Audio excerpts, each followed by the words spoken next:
What up is Mark's Dynasty Football Dads. We have Tier 3, Tier 4 of the rookie prospects in this upcoming 2022 rankings here. Now, if you didn't watch Tier 1, Tier 2, we did that a couple days ago on Tuesday. Now we're going to be going through this, and then in the future we're going to be doing startup drafts. Where are some of these rookies going? And then actually getting into some of these startup drafts because people are transitioning from rookie stuff now. They want to get into new leagues. If you want to support the channel, of course, my Patreon is in the description box here. Tier 3, we're starting off at 106 here, and we have 1, 2, 3, 4, 5. I have like a Tier 3.5. I'm not sure where to put Kenny Pickett, but we're going to put him in Tier 3 here. So we're going to put, so really it's a group of 1, 2, 3, 4, 5 people here. Jameson Williams, 106.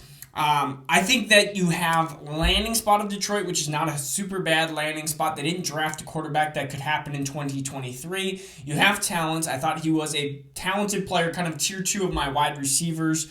And you look at draft capital, 112. So he had really good draft capital. Check kind of those boxes there. I don't have him in the Drake London, in the Garrett Wilson, in the Treylon Burks category. I do see some of these analysts, some of these predictors putting him into that category. I do not. I think 106, there is a little bit of a drop-off here. You do have to remember that Jameson Williams, there's been rumors of his rehab going wonderful. There's been rumors that he has not been super serious with his rehab. So who do you believe? Doesn't matter. I think ACL injuries are going to take 10, 11 months. You're looking at November, December of when you're probably going to be expecting Jameson Williams. But he has the upside. He has the upside of being the number one wide receiver in this draft class. If without the ACL injury, you're probably looking at him being into that maybe Tier 1 category.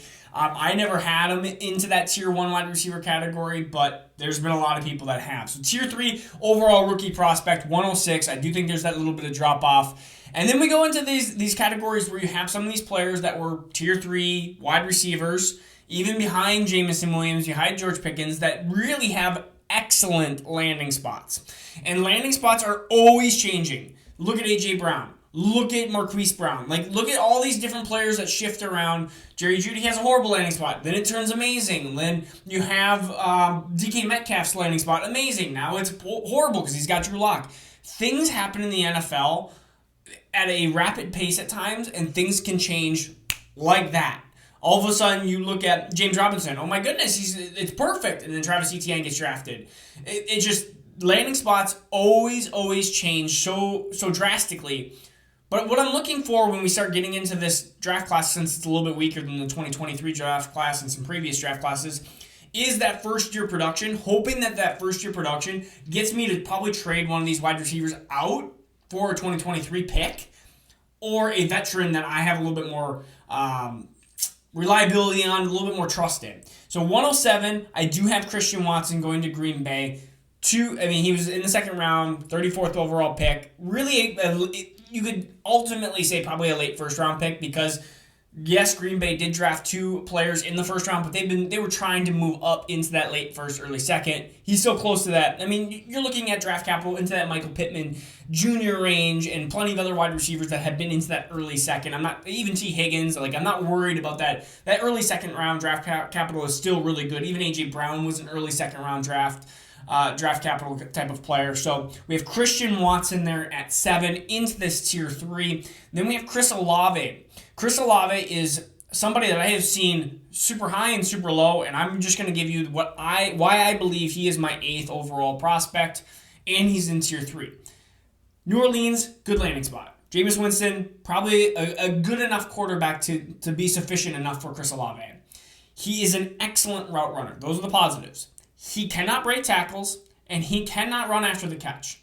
Yes, he's fast, but really he's a straight line, or not even straight line. After the catch, he's just kind of like, I can run straight, and I don't have really much wiggle, or I can run out of bounds. I think that limits his upside, but I think it really has a good floor. He's kind of this baseline. I feel like you're going to get wide receiver 20 out of him, which is not bad. That's a good, sufficient fantasy football wide receiver. But you're not going to get wide receiver 6, and you're not going to get wide receiver 40. He doesn't have the Corey Davis high upside, high bust, or Mike Williams high upside, high bust. He's just kind of, And that's the best way I can explain to Chris Olave, it really is. And that's why I have him at 8 here. Right into this range is where I'm starting to think about Kenny Pickett. I've seen Kenny Pickett as high as 102. I don't have him at 102 because we'll talk about it. But I have at 109 Sky Moore out of Kansas City. Excellent landing spot. Yes, they have Juju.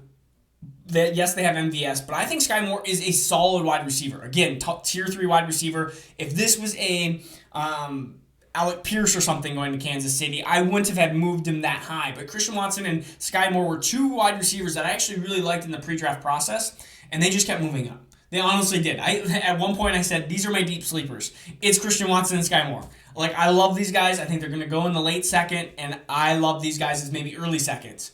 And look at where we're at now. We have 107 Christian Watson and 109 Sky Moore because of landing spot, and because more and more I watched them, the more they kept kind of rising up, and then everyone else, including NFL teams, liked their tape as well. So this is where Sky Moore is. Kansas City almost ends my tier 3, but I'm going to end my tier 3 with 110, which is going to be Kenny Pickett. I thought Malik Willis was going to be my number 1 quarterback for the longest time, but you do have to put draft capital into perspective that I am ultimately not as smart as these QB guys getting paid millions of dollars. Yes, football-wise, Kenny Pickett is the better quarterback easily. Football-wise, yes. I'm looking at fantasy football production, and I want the more mobile guy. But a 2-round draft capital difference is enough to make me go, okay, Kenny Pickett, you're going to be in this tier 3. You're going to go ahead of Malik Willis. And he also has a positional. He has Mike Tomlin as his head coach, who doesn't get losing seasons. Mitchell Trubisky is not. I mean, if you were to tell me which quarterback could I take right now, Mitchell Trubisky or Ryan Tannehill, I'd take Ryan Tannehill. I think he's the better quarterback, and so that means that it's going to take a little bit more for Malik Willis to overtake that job. Yes, that maybe it's going to be cheaper for the Tennessee Titans to transfer to Malik Willis at some point, or they could even draft another quarterback. So, but anyways, Kenny Pickett here at 110, which I think Kenny Pickett will be. He'll be Mac Jones. He'll be maybe Derek Carr, maybe Kirk Cousins. You're talking about QB 16, QB 17. Maybe up to QB 12, and if he's up to QB 12, then I'm too low. And if he becomes kind of like this, even like this Baker-ish, like QB mid QB 2, this is probably a sufficient spot for him, and that's where I think he's going to be. When you're talking about safety, you're probably talking about he's gonna be pretty safe. So if you're needing a quarterback earlier, I could see him going up higher for sure. Because, quarterbacks are always in desperate need. But, yeah, 110. I know it's probably low for Kenny Pickett, but that's where I'm going to have him right now with some of these wide receivers going ahead of him. 111, this is tier 4. We got 4 players in tier 4, and then we got a big drop-off, and I want to talk about the big drop-off here. So knowing that you got to get into tier 3, that's 110. So, again, there's a big drop-off from 101 to 102, in my opinion, 105 to 106, and then 110 to 111 here, and then there's another one that we'll talk about.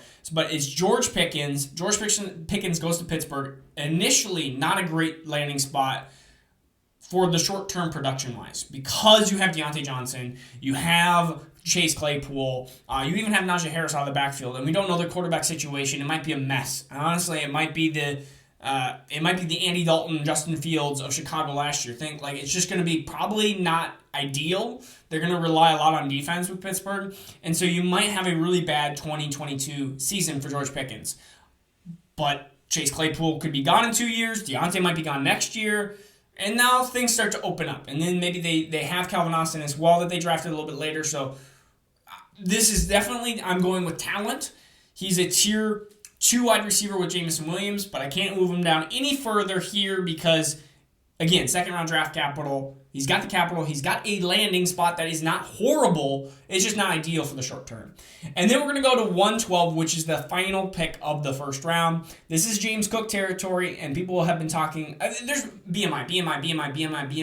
BMI can change. It for surely can change. And yes, Kenneth Gainwell, Kenny. I don't know. Maybe because I call it Kenny Pickett. Is Kenny Pickett actually Kenneth Pickett? Maybe you know. Maybe I don't know.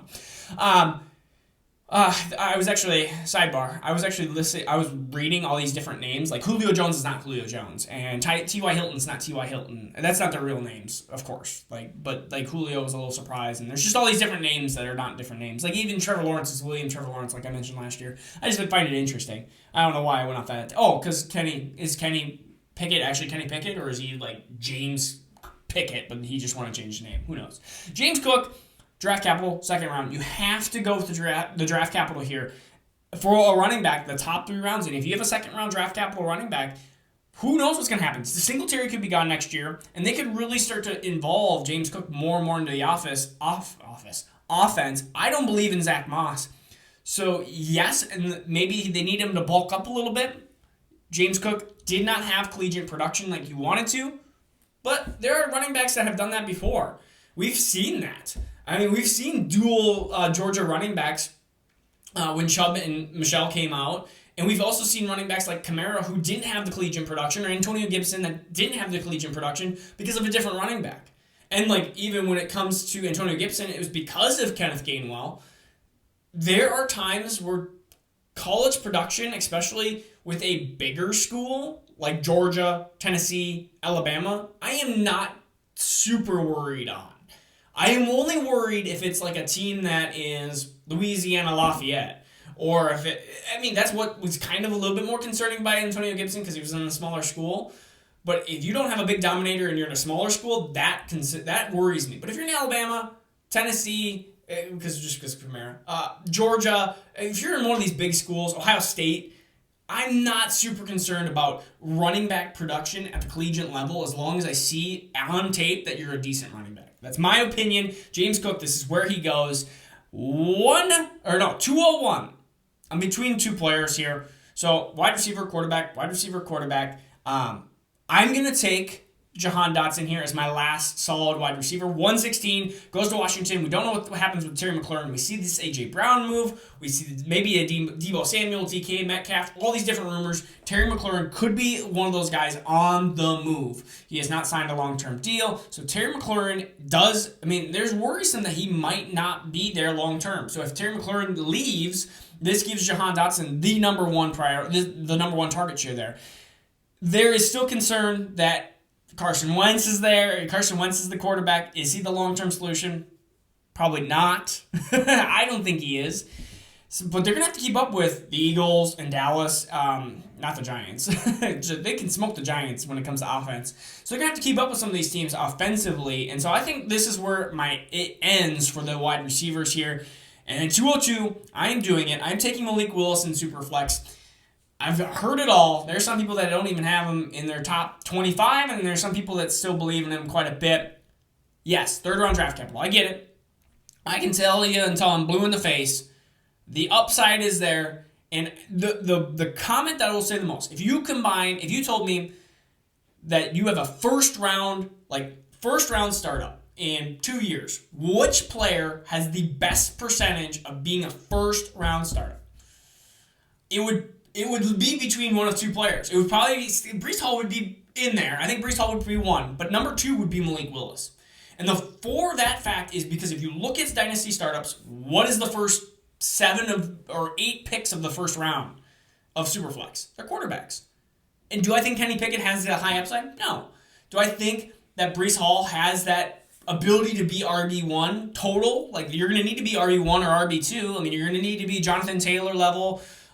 He's the first-round draft capital, or you're going to have to be a stud wide receiver, which I don't see in the next Jamar Chase, Justin Jefferson type. And really, you're kind of running out of space of what could be that first-round draft capital.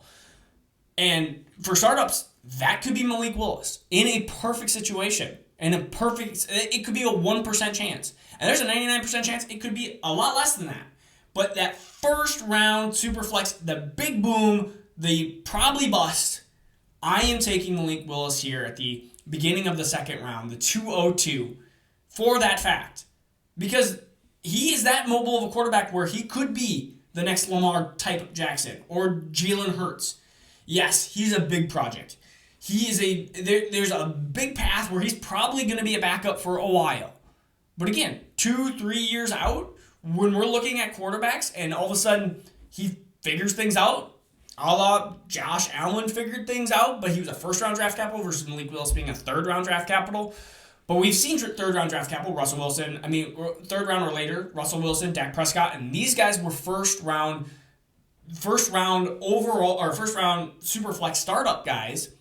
It's a possibility. And so we have to look at, well, maybe teams were just, they were enamored with them, but maybe there were some things that they're like, he's too much of a project. We've even had Ryan Tannehill come out and say, hey, it's not my job to mentor him. So this is where my tier ends. 202, 203, we got the David Bells, John Mechie's, Alec Pierce, Wan'Dale Robinson, Jalen Tolbert, Trey McBride, Rashad White. This is tier 5. And then Dameon Pierce's. Like, when we go from 203 to beyond that, the end of second, that's going to be tier 5. It's a big drop off there. I have very little confidence with a lot of those guys. Some have the draft capital, some do not have the draft capital that we want, and some have good landing spots, some don't. But it's a mess after 203. You got to get into this 202, 201 thing. So that's my personal opinion of what I believe for Superflex Tier 3, Tier 4. That is what I believe. So again, this is Marcus Dynasty Dads. I hope you enjoyed this video. Peace out and take care.